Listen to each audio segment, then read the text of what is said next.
Hey guys, and welcome back to Bricks and Chill.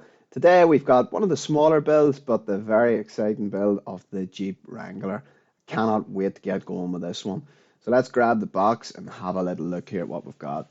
So, really exciting picture here in the front cover. Obviously, the Lego logo there. An age rating of 9 plus. And I can tell you now, I actually found this build quite difficult, quite challenging at times. So, fair play to any 9-year-olds that are able to build this. Flip it over here onto the other side, and of course we got one, two, three, four, five images. Look at the tires, really, really beefy off-road tires, and of course we got a winch there. Cannot wait to see how that goes together. We've got three smaller images there, and again I have to apologize about the light. You can see the spare wheel there on the back and how the whole thing comes together. And a really good view of the suspension there. Really a lot of clearance in the suspension on this model. I'm actually quite surprised that one of the smaller models actually having suspension like that, but it's absolutely fantastic. I have to say I'm really, really looking forward to this one. So without further ado, let's go ahead and crack the box open. Let's see what we have inside here. And I have to say, I'm hoping that each of the pieces are organized into little bags, numbered bags, as I've been hearing that some of the sets, they aren't actually organized in that way, which, is more challenging, I suppose. So yeah, straight away there we see one tire. I've got one tire anyway. That's a good start. Got a small bag of pieces, and there's the four tires, of course. We've got our instructions, and at this stage I was actually a little bit confused as to why there were five tires in the box. But then, of course, I remembered that there's a spare tire on the back. So that's the box completely emptied. So we'll get rid of that just for a few minutes. And we've got several bags there, and of course we've got the vibrant yellow pieces of the Jeep Wrangler. Everything's sitting out there now. So yeah, here's the time lapse. Let's go. Let's get these parts organized.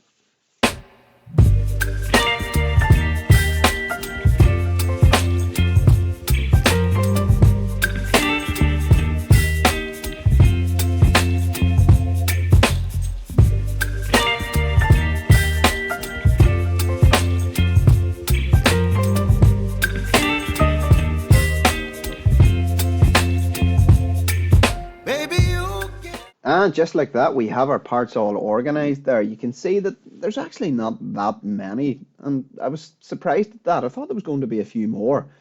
We've got them all set out with a decent little gap between each of the pieces, and I know that might sound a bit silly, but it actually really, really helps during the build process itself. Got a few different colors going on, got a few orange pieces there, and here's our instructions. So let's not waste any more time. Let's get going with this build.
Just taking a pause here for a second and zooming in on the model so far. As you can see, it's starting to take shape, and it is really, really coming together. It's a little bit smaller than I would have hoped. The front end there, you can see the pulley system and how that has came together, and you actually have to wind it out I was a little bit disappointed that it doesn't pull out a little bit easier. You can pull it out, but it doesn't move as smoothly as I would have hoped, let's say. You've got the headlights there and obviously the front grille details, which is pretty cool. And the engine flap obviously lifts up too. That's how the suspension is beginning to come together with the travel there, as I had mentioned before. Lots of travel there. And of course, we don't have everything connected, but that's how the steering works there. You know, a good bit of clearance there in the steering, which of course you would expect from a Jeep crawler. And we've got the steering wheel there, but of course that doesn't connect to the steering mechanism itself in one of these smaller builds. Bit of clearance there on the suspension at the back too, which is really cool to see. A little bit of pivoting action. And the undercarriage, which it always baffles me. When you're building these models, regardless of how big or small they are, the undercarriage is always so detailed. And there's a little view of the steering. So that's basically where we're at so far. I would say that this is the first part of the build complete. So yeah, let's see what else we have here. We've got a few more bags, some other vibrant yellow pieces, as you can see. I cannot wait to get going with this one. So you know what? Let's get going. Let's get stuck in. Let's get this model finished. Let's go.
just like that, our Jeep Wrangler model is complete. And let me tell you, I have absolutely loved making this model. It is one of the smaller ones. I'm sorry that I keep saying that, but you know what? It does have to be said. It is one of the smaller Lego Technic sets, but they're all equally as fun. Look at how the bonnet opens up there. You know, it gives it that realistic effect. And the engine cover moves there too. Just close down that bonnet for a second. Have a little look at the wing mirrors and the different features. There you've got the steering wheel. And of course the doors open up too. Just gives it that realistic effect again.